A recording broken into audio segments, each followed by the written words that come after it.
नमस्कार. किमंतू लाईव्हमध्ये आपल्या सर्वांचं मनपूर्वक स्वागत.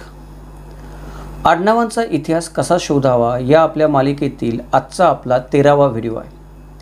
आणि या व्हिडिओमध्ये आपण जाणून घेणार आहोत आडनावांच्या शोधासाठी आवश्यक असणाऱ्या DNA चाचण्या.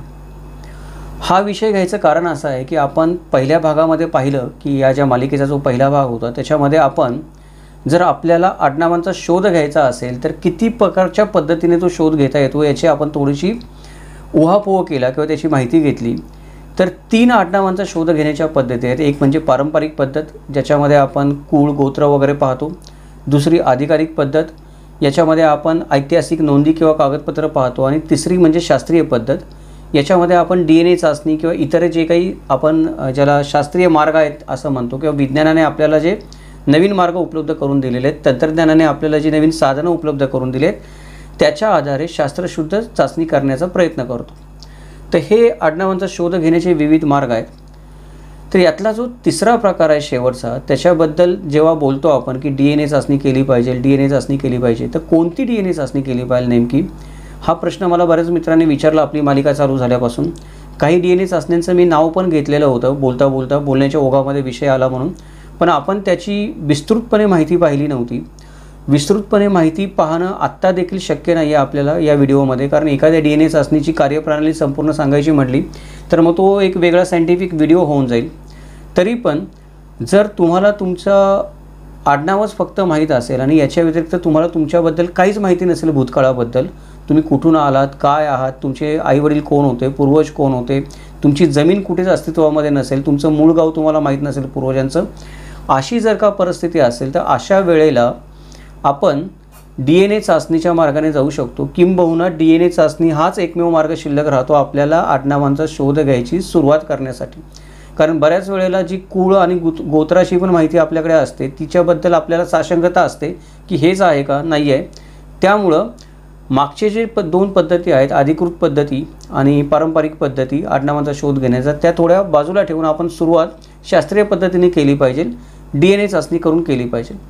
तर मग आता या DNA चाचण्या किती आहेत आणि त्यांचे प्रकार किती आहेत? भरपूर चाचण्या आहेत, परंतु त्यातल्या लोकप्रिय ज्या चाचण्या आहेत ज्यांची माहिती तुम्हाला देखील इंटरनेटवर सहज उपलब्ध होईल तुम्ही सर्च केली तर, त्या काही लोकप्रिय चाचण्यांची आपण माहिती करून घेऊयात. या चाचण्यांचे पण प्रामुख्याने 3 प्रकार पडतात. एक प्रकार म्हणजे आपण ज्याला ऑटोसोमल DNA चाचणी म्हणतो. तर ऑटोसोमल DNA चाचणी म्हणजे काय की आईकडून आणि पुरुषाकडून वडिलांकडून असे 23 जे जीन्स असतात ते बाळामध्ये येतात आणि 46 जीन बाळामध्ये निर्माण होतात नवीन स्वतःचे. तर हे जे जीन्स असतात यातल्या ठराविक एक जीन्स असतो तो वेगळ्या लोकांमध्ये पण आढळतो. म्हणजे माझ्यामध्ये जो जीन्स आढळतो तो जर माझा कोणीतरी माझ्याच वंशाचा माणूस असेल त्याच्यामध्ये पण तोच जीन्स आढळेल. तर तो जीन्स शोधून, कॉमन जीन्स जो आहे तो जो जीन्स शोधून किंवा वेगळा जीन्स आहे तो आयडेंटिफाय करून आपण कुठल्या वंशाचे आहोत याच्याबद्दल शोधण्यासाठी जी चाचणी मदत करते तिला ऑटोसोमल चाचणी असं म्हणतात. दुसरे ज्या चाचण्या असतात त्यांना दुसरा प्रकार आहे, त्यांना कंपॅटिबल चाचण्या म्हणतात. कंपॅटिबल चाचणी म्हणजे याच्यामध्ये तुमची चाचणी केली जात नाही, टेस्ट घेतली जात नाही, DNA चाचणी काही तुमची होत नाही फिजिकल वगैरे, पण तुमच्याकडे जर एखादा DNA चाचणी केल्याचा तुमचा रिझल्ट असेल तर तो रिझल्ट तुम्ही त्या वेबसाईटवर जाऊन अपलोड करू शकता. तिथे त्या लोकांनी अजूनही भरपूर रिझल्ट अपलोड केलेले असतात. कोणी जाऊन तिथे DNA चाचणीचा रिझल्ट अपलोड करू शकतो. त्या रिझल्टबरोबर तुम्ही तुमच्या रिझल्टचं कंपॅरिझन करून त्या डेटाबेसमध्ये जी माहिती आहे ती माहितीशी कंपॅरिझन करून तुम्हाला कदाचित माहिती मिळू शकते तुमचे नातेवाईक कोण आहेत, वंशज कोण आहेत. त्याला कंपॅटेबल DNA चाचणी म्हणतात. आणि तिसरी जी DNA चाचणीचा प्रकार आहे त्याच्यामध्ये 4 संशोधक किंवा 1000 संशोधक एकत्र येऊन वंशवृक्ष बनवू शकतात.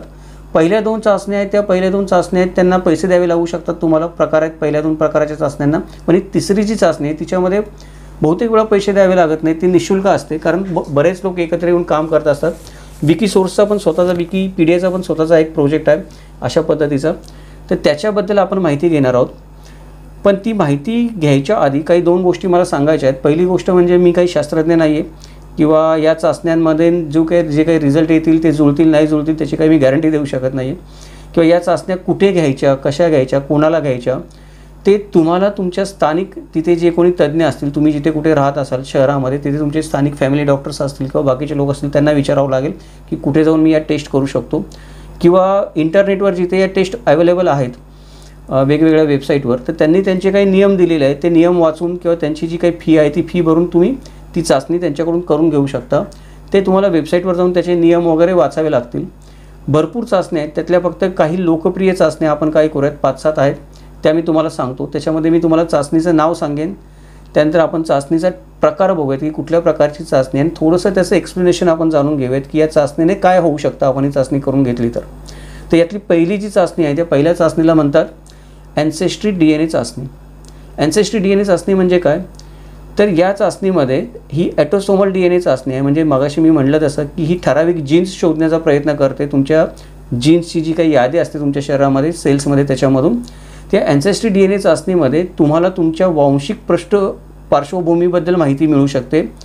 आणि ही जी माहिती तुम्हाला मिळते म्हणजे तुम्ही जर ती चाचणी केली तर तुमच्या वंशाचा तुम्हाला काही ना काहीतरी मागवावा लागू शकतो. आणि त्याच्यानंतर त्या डेटाबेसमध्ये जर त्याच वंशाचे कोणी असतील, म्हणजे ज्या कुठल्या प्लॅटफॉर्मवर जाऊन इंटरनेटवर किंवा वेबसाईटवर जाऊन तुम्ही चाचणी कराल, त्यांचा स्वतःचा पण डेटाबेस असतो, त्याच्यामध्ये माहिती असते की अमुक अमुक माणसाचा वंश हा आहे. तुमची चाचणी जर त्या वंशाशी जुळली तर त्या संभाव्य नातेवाईकांशी ही जी वेबसाईट आहे ती वेबसाईट तुम्हाला जोडून देते. ती सांगते की ही माणसं तुमचे नातेवाईक असू शकतात. त्यानंतर ही वेबसाईट तुम्हाला तुमचा वंशवेल निर्माण करण्यासाठी किंवा वंशवृक्ष निर्माण करण्यासाठी पण मदत करते. जो DNA तुमच्यामध्ये आहे आणि तोच DNA समजा माझ्यामध्ये आहे, तर आपण दोघंजण काय झालो की सामायिक DNAचे आपण सामायिक वंशाचे लोक झालो, की एकाच वंश आपण सामायिक करतो. तर अशा प्रकारे सामायिक DNAच्या आधारे मागे जाऊन आपला पूर्वज शोधण्यासाठी आपल्याला ही ॲन्सेस्ट्री DNA चाचणी मदत करत असते. दुसरी जी चाचणी आहे तिचं नाव आहे 23andMe. 23 नंबरमध्ये 23andMe. तर 23andMe ही पण एक ॲटोसोमल DNA चाचणी आहे. तर ॲटोसोमल DNA चाचणी याचा अर्थ ही पण एक वंशाचा तुमचा जो जीन आहे, वांशिक जीन आहे तुमच्यामध्ये, तो शोधण्याचा प्रयत्न करते. पण ही वंशाबद्दल माहिती देतेच चाचणी आपल्याला, पण हिचं वैशिष्ट्य असं आहे की आरोग्याबद्दल पण माहिती देते. उदाहरणार्थ ठराविक वंशाच्या माणसांना ठराविक आजार असू शकतात, आपण ज्यांना जेनेटिक डिसिजेस म्हणतो की अनुवंशिक आजार म्हणतो, की ते आईवडिलांमधून वंशपरंपरेने पुढं मुलांमध्ये उतरतात. तर तुमचा एखादा जीन्स असेल, त्याला निगडीत एखादा आजार असेल, तर तो आजार पण ही चाचणी सांगते की हा आजार आहे. आपण ऑटिझममध्ये बघतो की ऑटिझममध्ये पण बऱ्याचदा असं होतं की आईवडिलांच्या किंवा आईकडनं जे जीन्स येतात त्याच्यामधून ऑटिझम होऊ शकतो, असं आता आधुनिक पद्धतीने सिद्ध झालेलं आहे. सुप्त जीन्स असतात ते. तर असे काही जे आजार आहेत त्या आजारांबद्दल पण इथे आपल्याला माहिती मिळू शकते या चाचणीमध्ये. वंशाबद्दल तर माहिती मिळतेच, त्याचबरोबर ही चाचणी काय करते की आपले जे DNA रिलेटिव्ज आहेत, हे DNA रिलेटिव्ज पण ही चाचणी शोधून काढू शकते. तुमच्या DNAचे जे रिलेटिव्ज तुम्हाला सापडतील, नातेवाईक सापडतील, त्यांचे वेगळे विभाग करू शकते, की स्थानवार विभाग, त्यानंतर आपण म्हणतो नावावाचून विभाग, काळामध्ये कुठल्या काळात कुठला रिलेटिव्ह आहे या वंशाचा, असं काळ आपण म्हणतो की काळाप्रमाणे पण वर्गीकरण ही चाचणी करू शकते. आणि हे असं वर्गीकरण केल्यानंतर ते सर्व आपले संभाव्य नातेवाईक जे असू शकतात ते शोधायला ही चाचणी मदत करते. त्यांच्याबरोबर आपल्याला कनेक्ट करायला पण मदत करते. म्हणजे समजा कोणी हयात असतील त्यातले जे त्यांनी चाचणी करून घेतलेली आहे, ते आत्ताच्या काळामध्ये त्यांनी त्यांचा काही कॉन्टॅक्ट नंबर वगैरे दिला असेल तर आपण त्यांना शोधू शकतो, बोलू शकतो त्यांच्याशी. अशा पद्धतीने पण ही चाचणी मदत करते. किंवा ही चाचणी एकाच DNAचे वेगळे आपण ज्याला म्हणतो की कुळ आहे, उपकुळ आहे, पोटकुळ आहे, तसं एकाच DNAचे एकाच वंशाचे उपवंश निर्माण झालेले असतील काही, तर एकाच वंशाला वेगळ्या उपवंशांमध्ये पण विभागणी करण्यासाठी ही चाचणी आपल्याला मदत करते. तिसरी जी चाचणी आहे त्या तिसऱ्या चाचणीचं नाव आहे MyHeritage DNA. ही पण एक ऑटोसोमल DNA चाचणी आहे. म्हणजे ही पण आपला एक वेगळा जीन्स शोधायचा प्रयत्न करते, वांशिक जीन्स शोधायचा प्रयत्न करते. या MyHeritage DNA ही चाचणी तुमच्या वांशिक उत्पत्तीबद्दल तुम्हाला माहिती पुरवते, की तुमच्या वंशाची उत्पत्ती कधी झाली, पहिला पुरुष कोण होता, त्याचा काळ कोणता आहे, हे सांगायला काम करते. ज्या ठिकाणी ज्या प्लॅटफॉर्मवर ही चाचणी होते त्यांच्याकडे एक मोठा डेटाबेस आहे माहितीचा, की वेगवेगळ्या DNAच्या लोकांचा डेटाबेस आहे, त्यांच्या वंशांचा डेटाबेस आहे.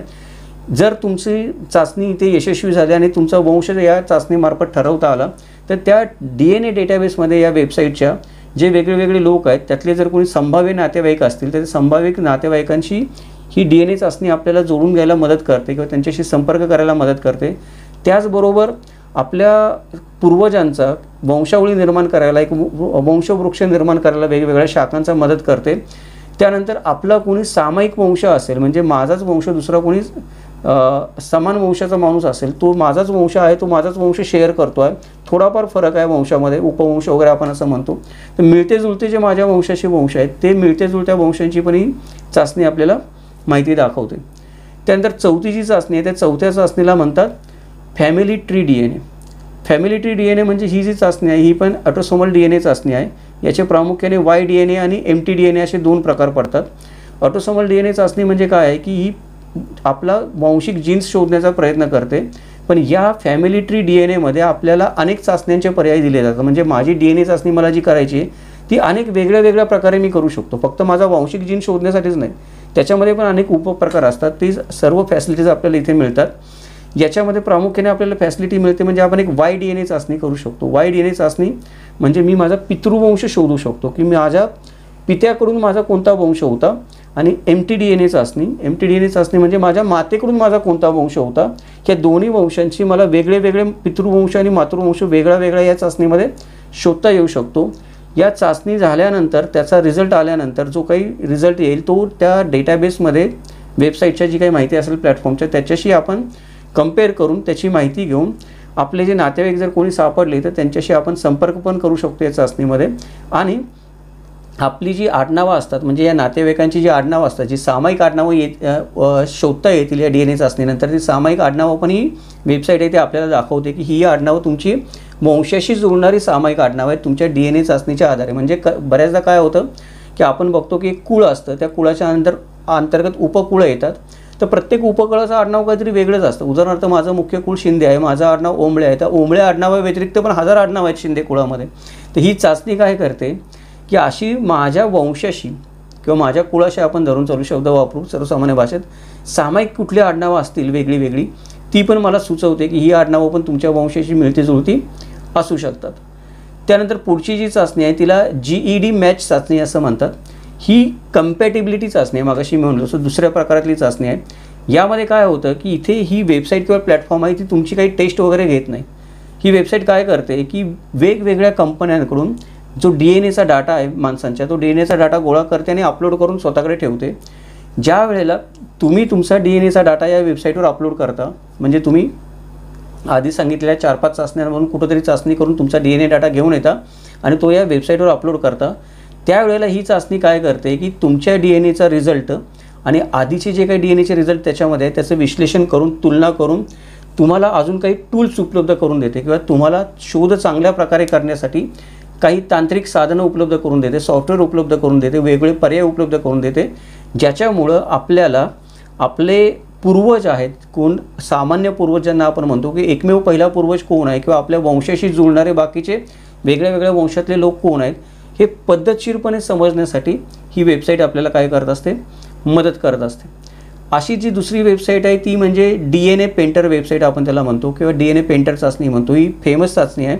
याच्यामध्ये पण काय होतं की ही वेबसाईट काय करते की वेगवेगळ्या कंपन्यांमधून जेवढी माहिती गोळा करता येईल या जगातल्या सर्व माणसांच्या DNAची, तेवढे सर्व माणसांच्या व्यक्तींच्या DNAची माहिती गोळा करून आपल्या डेटाबेसमध्ये साठवून ठेवते. ज्या वेळेला एखादी व्यक्ती स्वतःच्या DNAची माहिती त्याच्यामध्ये ॲड करते आणि ॲक्सेस देते त्या वेबसाईटला की तुम्ही माझी माहिती वापरू शकता, त्यावेळेला ती वेबसाईट तुमचा जो DNAचा रिझल्ट आहे किंवा तुमचा जो जीन्स आहे, वंश आहे, तो वेगवेगळ्या वंशांशी कंपेअर करते, त्याचं विश्लेषण करते पद्धतशीरपणे, व्याख्या करते. म्हणजे फक्त विश्लेषण करून सांगत नाही तर व्याख्या करून सांगते की हे कारण आहे, ही व्याख्या आहे, हे एक्सप्लेनेशन आहे या गोष्टीचं. असं वेगवेगळ्या प्रकारे तुम्हाला समजेल अशा वेगवेगळ्या मार्गाने ती माहिती उपलब्ध करून द्यायला मदत करते.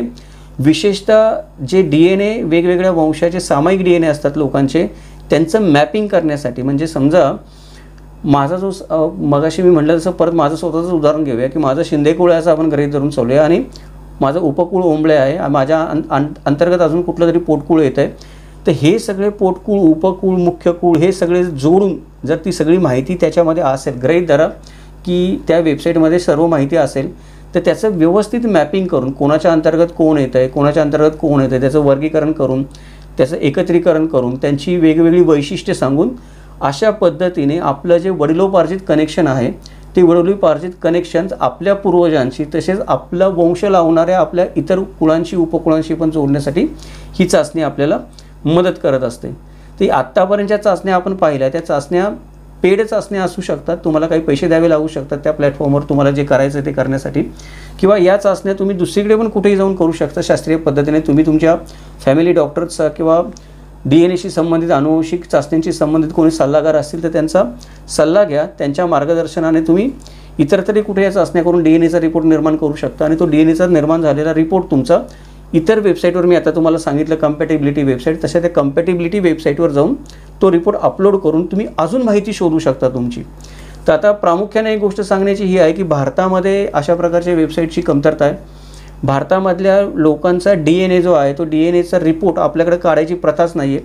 आपण कुंडली बघतो, जन्मकुंडली बघून आपण लग्न ठरवतो, आपण DNA बघून लग्न ठरवत नाही. त्यामुळे आपल्याकडे अजून ती पद्धत तेवढी रुजलेली नाही आहे. त्यामुळे भारतीय लोकांचा तर ते महाराष्ट्रीय लोकांचा DNA कमी असण्याची शक्यता आहे, त्याचा डेटाबेस कमी असण्याची शक्यता आहे या वेबसाईटवर.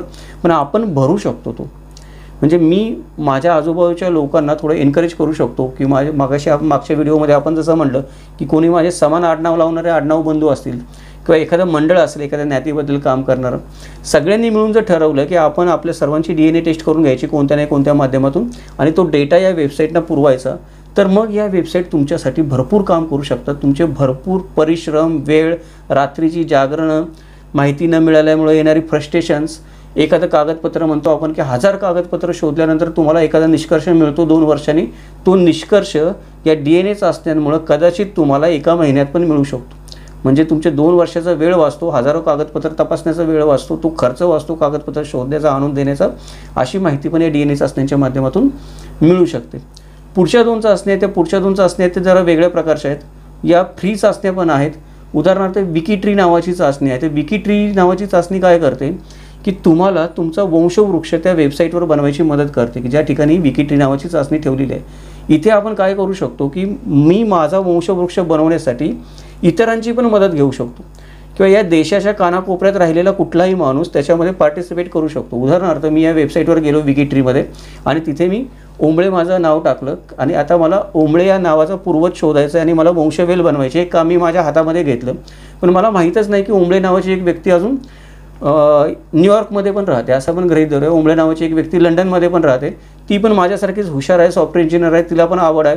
तर त्या व्यक्तीने जर या विकिट्रीवर येऊन पाहिलं की कोणीतरी मुंबईमधून ठाण्यामधून एक माणूस अशा प्रकारचा वंशवृक्ष बनवायचा प्रयत्न करते, ती व्यक्ती तिकडून लॉग इन करून पण माझा वंशवृक्ष बनवायला मदत करू शकते किंवा तिथून माहिती भरू शकते तिथे. अशा प्रकारचे संशोधन करणाऱ्या वेगवेगळ्या लोकांशी या वेबसाईटच्या माध्यमातून आपण संपर्क करू शकतो. वेबसाईट ही निःशुल्क आहे, तर आपल्याला मोफतमध्ये ही सुविधा उपलब्ध करून देते आणि सर्वांनी मिळून एक वंशवेल आपल्या कुटुंबाची तयार करण्यासाठी आणि मूलभूत पूर्वज जो आपण म्हणतो पहिला पूर्वज आहे त्याच्यापर्यंत पोहोचण्यासाठी ही चाचणी मदत करते. या चाचणीचं वैशिष्ट्यच हे आहे की जगभरातून कुठूनही कोणी त्याला माहिती असणारी माहिती त्या वंशवेलीमध्ये भरू शकतो. एकदा तुम्ही तो वंशवेल तिथं निर्माण केलं संशोधनासाठी, त्याच्यामध्ये ती माहिती भरली जाऊ शकते. पुढचा एक जो शेवटचा प्रोजेक्ट आहे त्याला नावच आहे सरनेम प्रोजेक्ट. तर हा सरनेम प्रोजेक्ट आहे. हा सरनेम प्रोजेक्ट काय करतो की फॅमिली ट्री DNA सारख्या काही कंपन्या आहेत, चाचणी कंपन्या, त्या कंपन्या काय करतात की तुमचं आडनाव आहे ते आडनाव त्या वेबसाईटवर टाकायला तुम्हाला मदत करतात किंवा सुविधा उपलब्ध करून देतात की त्या वेबसाईटवर तुम्ही तुमचं आडनाव टाकू शकता, आडनाव होस्ट करू शकता.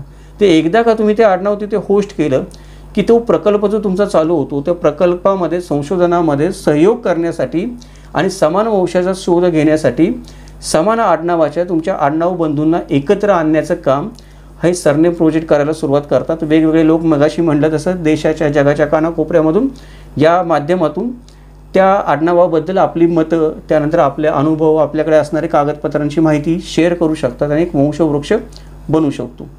तर ही DNA चाचण्यांची माहिती झाली. परंतु या DNA चाचण्या करताना काही गोष्टींची काळजी घेणं गरजेचं आहे. काळजी घेणं गरजेचं आहे म्हणजे ही DNA चाचण्या किंवा वंशावळी संशोधनासाठी आपण जी साधनं वापरतो ती साधनं वापरताना बऱ्याचदा त्याच्याबद्दल गोपनीयतेचे नियम असतात. म्हणजे काही गोष्टी या उघड केल्या जाऊ शकत नाहीत, वैद्यकीय कारणाने उघड केल्या जाऊ शकत नाहीत, कायद्याने उघड केल्या जाऊ शकत नाहीत. प्रत्येक राज्यामध्ये, प्रत्येक देशामध्ये त्याचे नियम वेगळे वेगळे असू शकतात, समस्या वेगळ्या वेगळ्या असू शकतात. तुम्ही ही DNA चाचणी ज्या प्लॅटफॉर्मवर करताय, म्हणजे इंटरनेटवरच्या ज्या वेबसाईटवर करताय समजा, किंवा ज्या कंपनीमार्फत तुम्ही करताय त्यांचे पण स्वतःचे काही नियम असू शकतात. त्यानंतर ते स्वतःच्या पण त्यांच्या काही अटी शर्ती असू शकतात. तर ते नियम सर्व आपण वाचले पाहिजेत, अटी शर्ती वाचल्या पाहिजेत. नैतिकतेचा कुठे भंग होत नाही ना, नैतिकतेचे काही संदर्भात काही पॅरामीटर आहेत का ते पाहिले पाहिजेत. कायद्याचं कुठलं उल्लंघन होत नाही ना, एखाद्या गोपनीय कायद्याचं ते पाहिलं पाहिजे, नाहीतर आपण कायदेशीररित्या पण अडचणीत येऊ शकतो. एखादी वैद्यकीय आपण म्हणतो की निर्बंध आहेत, त्या कुठल्या वैद्यकीय निर्बंधाचं आपण उल्लंघन करत नाही आहे ना, त्याच्याबद्दल आपण चौकशी केली पाहिजे. त्याचबरोबर काही या वेबसाईट्स असतात, त्या वेबसाईट तुमची माहिती जगभरामध्ये सर्वत्र शेअर करण्याची परवानगी तुमच्याकडे मागतात. म्हणजे मी माझ्या DNAचा डेटा आहे तो माझी प्रायव्हेट मालमत्ता आहे, ती मी जगाला वाटण्याची काय गरज आहे. पण जर तुम्हाला दुसऱ्याची माहिती हवी असेल तर तुमची माहिती पण शेअर करणं गरजेचं आहे. त्या वेबसाईट तुमच्याकडे ॲक्सेस मागतात. ते देणं न देणं तुमच्यावर अवलंबून आहे. तर तुमची माहिती DNA ची त्या वेबसाईट कशा प्रकारे वापरणार ते पण त्यांनी दिलं असतं की बाबा ही तुमची माहिती आहे, आम्ही अशा प्रकारे वापरणार आहोत या कारणासाठी. तर त्याची परवानगी तुम्हाला द्यावी लागते. तर द्यायची का नाही द्यायची ते तुम्ही ठरवायचं असतं ते करायच्या आधी. हा एक मुद्दा आहे त्याच्यामध्ये. अजून एक गोष्ट आपण लक्षात घेतली पाहिजे सगळ्यात महत्त्वाची म्हणजे की या DNA चाचण्या त्या DNA चाचण्या तुमच्यासमोर काहीतरी दुसरं एखादं सत्य उघडकीस आणू शकतात. उघडकीस आणू शकतात म्हणजे काय की समजा एखाद्या माणसाला असं वाटेल, उदाहरण घेऊया आपण, की एका मराठा समाजातल्या व्यक्तीचं आडनाव आहे बाबर. कोणी बाबर समाजातल्या मित्रांनी वाईट वाटून घेऊ नका, आपण उदाहरणासाठी बोलतो. तर त्या व्यक्तीला वाटतं की माझं आडनाव मुस्लिम आहे, मी मराठा समाजामध्ये आलं कसं काय, हे आडनाव नाही येऊ शकत आहे माझं, मी तर 96 कुळी मराठा आहे. त्या व्यक्तीने जर त्याची DNA चाचणी करून घेतली तर कदाचित ती DNA चाचणी अशी दाखवू शकते की त्याचा पूर्वज कोणीतरी मुस्लिम व्यक्ती होती पूर्वीची. कारण वंश जो असतो तो वंश बदलत नाही.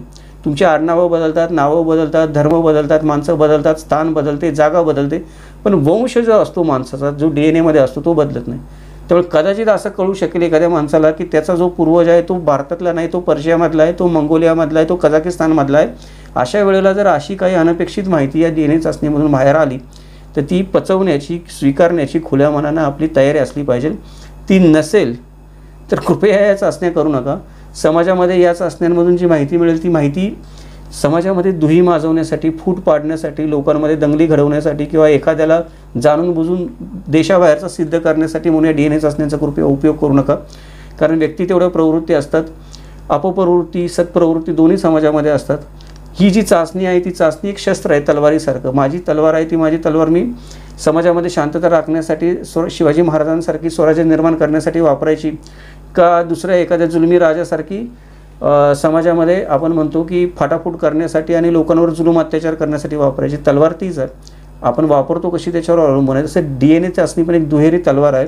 ती तुम्ही कशासाठी वापरता याच्यावर बऱ्याच गोष्टी अवलंबून आहेत. त्यामुळं या गोष्टींची काळजी घ्या. नेहमी अशा प्रकारच्या गोष्टी करताना कायद्याच्या चौकटीमध्ये करा, नैतिकतेचं उल्लंघन होणार नाही याची काळजी घ्या. कोणाचं एखाद्या वैद्यकीय बाबीचं उल्लंघन होणार नाही किंवा आपण म्हणतो की मेडिकल प्रायव्हसी म्हणतो एखाद्या माणसाची, की एखाद्या माणसाला एखादा आजार असतो किंवा एखाद्या माणसाला एखादा वांशिक आजार असू शकतो, अनुवंशिक आजार, तो तुम्हाला त्या DNA चाचणीच्या माध्यमातून कळू शकतो. तो उगाचच त्या माणसाला त्रास देण्यासाठी अशा प्रकारचं याचा चुकीच्या कारणाने वापर करू नका. आपण आडनाव शोधण्याचा प्रयत्न करतो, तो आपलं पूर्वज शोधण्यासाठी प्रयत्न करतो आहे, आपल्याला आपल्या भूतकाळाची माहिती व्हावी म्हणून प्रयत्न करतो आहे. आपण लोकांना त्रास देण्यासाठी किंवा लोकांना या देशामध्ये परक ठरवण्यासाठी आपण या प्रयत्न करत नाही आहे, हे लक्षात घ्या. DNA चाचणी करताना तरी हे लक्षात घेणं फार महत्त्वाचं आहे. नेहमी आपण जसं छत्रपती शिवाजी महाराजांना मानणारे आपण सर्व लोक आहोत, सकारात्मकतेने प्रत्येक गोष्टीचा वापर करा समाजाच्या भल्यासाठी, नकारात्मकतेने करू नका, आपल्या सर्वांना विनंती आहे. तर आज आपण इथेच थांबूयात. जर हा व्हिडिओ आपल्याला आवडला असेल तर आवर्जून प्रतिक्रिया द्या, आवर्जून कळवा. तुम्हाला काही नवीन माहिती कळाली असेल तर काही शंका असतील तरी पण विचारा. तुम्ही जे बोलत असता, ज्ञानेश्वर माऊलींनी म्हणले की तुम्ही श्रोते उत्साहाची मूर्ती, तुम्हामुळे आम्हा बोलावायची स्फूर्ती. तुम्ही बोलता त्यामुळे तुम्ही बसलेला आहात, तुमच्यामुळे उत्साह आहे, तुम्ही सांगता, तुम्ही होकार देता, तुम्ही रुसता, रागवता, त्याच्यामुळे समोरच्या माणसाला बोलायची स्फूर्ती असते. त्यामुळे प्रतिक्रिया देत चला, बोलत चला. जर व्हिडिओ खरोखर आवडला असेल तर लाईक करा आवर्जून. जर हा व्हिडिओ तुम्हाला माहितीपूर्ण वाटत असेल, शेअर करण्यासारखा वाटत असेल तर मित्रांबरोबर वेगळ्या ग्रुपमध्ये शेअर करा, जेणेकरून त्यांनाही या नवीन विषयाची माहिती होईल. या व्हिडिओच्या निमित्ताने आपण प्रथमच किमंत लाईव्ह चॅनलला भेट देत असाल तर आपल्याला विनंती आहे की चॅनलला सबस्क्राईब करा, नोटिफिकेशन बटन ऑन ठेवा, जेणेकरून या प्रकारचे व्हिडिओ बनवण्यासाठी अजून सहाय्य होऊ शकेल. अशा प्रकारच्या अभ्यासपूर्ण आणि संशोधनात्मक व्हिडिओ बनवण्यासाठी नेहमीच प्रायोजकत्वाची गरज लागत असते. पुस्तकांच्या किमती वाढाव्या असतात, नेहमी मी बोलतो तसं. जर कोणत्याही माध्यमातून, मेंबरशिपच्या माध्यमातून, सुपर थँक्सच्या माध्यमातून किंवा गुगल पेच्या माध्यमातून देणगी स्वरूपात आपण काही मदत करू शकत असाल तर अवश्य करा, जेणेकरून हा जो संशोधनाचं कार्य आपण हातामध्ये घेतलं आहे ते करण्यासाठी आपल्याला थोडंफार आर्थिक बळ प्राप्त होऊ शकेल आणि आपण अजून चांगल्या प्रकारे हे काम करू शकू. इतिहासाचं त्याचबरोबर आडनावांचं हे अशाच प्रकारे वस्तुनिष्ठ मूल्यमापन, चिकित्सक विश्लेषण आणि तर्कशुद्ध विवेचन ऐकण्यासाठी पाहत राहा किमंतू लाईव्ह यूट्यूब चॅनल. उद्या भेटूयात आपण एका नवीन व्हिडिओसोबत. त्याच्यामध्ये आपण पाहणार आहोत आडनावांचा शोध घेण्यासाठी आर्टिफिशियल इंटेलिजन्सचा वापर कसा करावा. आता तुम्ही म्हणाल सर कुठे आर्टिफिशियल इंटेलिजन्स आत्ताशी आलेला आहे, ते एक 2020 साली कुठे आम्ही शब्द ऐकला आणि 2022 साली कुठेतरी आम्ही बघतोय ChatGPT. ते कुठे तुम्ही आडनावांशी जोडता, तेव्हा 600 वर्ष मागं, 1000 वर्ष मागं. उपयोग तंत्रज्ञानाचा सगळीकडे होऊ शकतो. तर आर्टिफिशियल इंटेलिजन्स आपल्याला कशा प्रकारे मदत करू शकतं, आपला कशा प्रकारे वेळ वाचू शकतं, पैसा वाचू शकतं, श्रम वाचू शकतं, नवीन माहिती आपल्यासमोर उजेडात आणू शकतं, ते आपण पाहणार आहोत पुढच्या भागात. तोपर्यंत जय महाराष्ट्र, जगदंब.